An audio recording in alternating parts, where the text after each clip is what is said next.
This is Chapter 7 lecture video, Crime Scene Evidence and Experiments. I'm combining Chapter 7 and Chapter 8 together. I would like to mention that AOJ 150 is a forensic photography class and AOJ 218 is a forensic technology class. Obviously, if you're a forensic technology major, you'll take both of those classes. But if you're a law enforcement major, those classes are not required, but I highly recommend them. Forensic photography and forensic technology is something that police officers do on a daily basis. Well, maybe not daily, but police officers, patrol officers do process crime scenes. AOJ 150 will teach you how to properly photograph evidence and crime scenes, and AOJ 218 will teach you how to properly measure a scene, create a crime scene diagram, process evidence, various evidence packaging techniques. AOJ 150 photography is a prereq for 218, so I highly recommend that. And these two chapters kind of touch on forensic technology just a little bit, but it's an entire associate's degree program, so you're not going to get the bulk of it. We'll just touch on the basics. So let's start off with looking at the myths and facts on page 179 of the textbook. You should have already read Chapter 7 and also go ahead and read Chapter 8 as well of the textbook. And you should have Chapter 7 PowerPoint open, and then we'll go right into Chapter 8 as well. And you should have your textbook in front of you. So page 179, myths about crime scene evidence and experiments. Most cases are solved by DNA. That's not true. Facts. DNA tests can only be done on biological evidence. Although newer DNA tests make it possible to do tests on smaller sized evidence samples, there are still many cases in which DNA tests cannot be performed or no DNA is found. Also, it has to do with how many people may have touched a particular item or surface before, because it typically may not be analyzed if there were too many people that would have touched it. Myth. Crime scene investigators solve most of the cases. Fact. Some cases are solved by scientific tests, but in many cases, no tests are performed. There are two main reasons for this. There's no physical evidence to test in many cases, and there's not enough forensic labs to handle all the samples from convicted felons in order to make a comprehensive database for cold DNA testing. Okay, if you look at all the police departments across the United States, the number of crime labs, there's not as many available for evidence to be analyzed. Fingerprints are analyzed much more than DNA. But DNA has definitely been analyzed more and more with the advancement of technology. The police, so myth, the police can detain anyone who is a suspect to take DNA samples. No, you would need a court order or a search warrant for that. Fact, fingerprints and mugshots can be taken in the field if there is reasonable suspicion the person has committed a crime. But to date, the Supreme Court has not extended this to DNA sampling unless the person gives consent. Myth. Once a new scientific test is accepted in a federal court, it is automatically admissible in all state courts. Fact. Each state determines the admissibility of scientific tests in its own courts. Let's look at slide 5. Real evidence. Real evidence, in other words, physical evidence, is perceived by the senses. It's to be admissible, it must be marked and found and a foundation laid. So proper chain of custody must be followed, and there has to be an insurance that the evidence is not contaminated. Marking the evidence. Showing the evidence to opposing counsel, assigning it a number, usually done by the court clerk. Witness is called to lay the foundation. That's usually a forensic technician or a police officer. Whoever collected the evidence will be asked questions to lay the foundation for that evidence, and a motion is made to admit the evidence. Read page 180 on your own, the example of an introduction to evidence.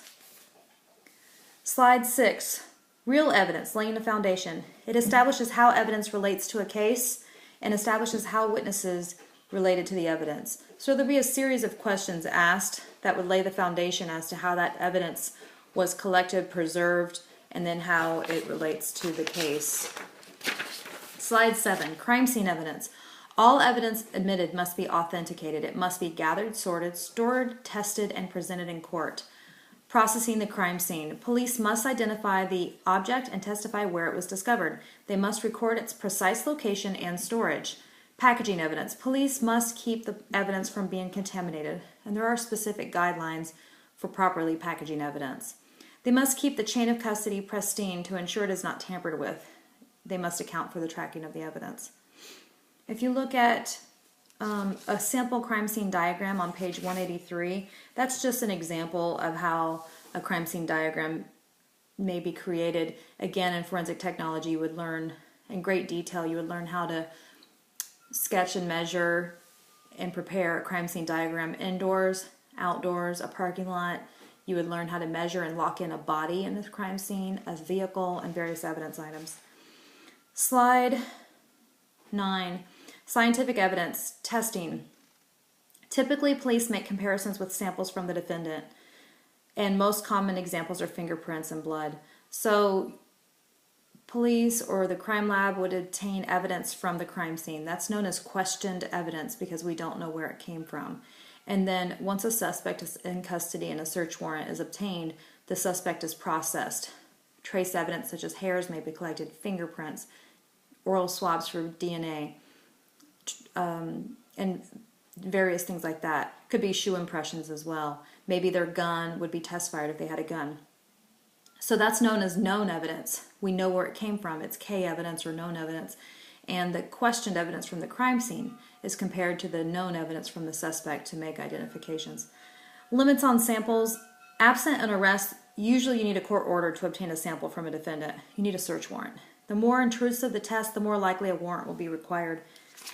Page 185, under scientific evidence of your textbook, the second paragraph, the Fourth Amendment must be honored if specimens are sought from a suspect so that tests can be performed.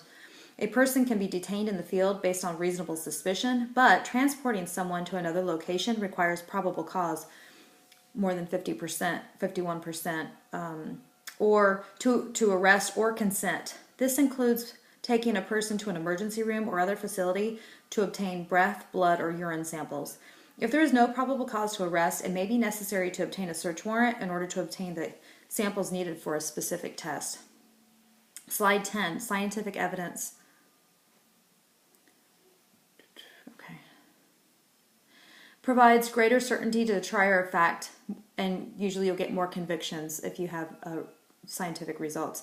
If guilty, it typically results in longer sentences. Laying the foundation, 3 critical questions. 1. Is the process a valid scientific test? 2. Was the accurate equipment used? And you could also say, was it calibrated, if it needs to be calibrated?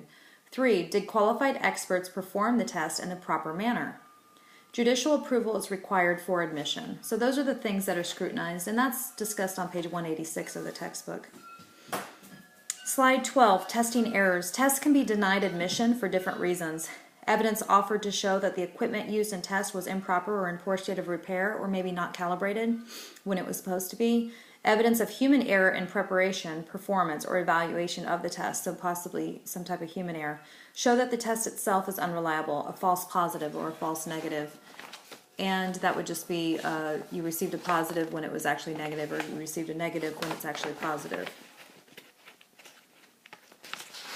Slide 13, commonly accepted scientific test. Fingerprints. It's one of the oldest means of identifying a person. First used in New York courts in 1901, and the FBI created their first database in 1924.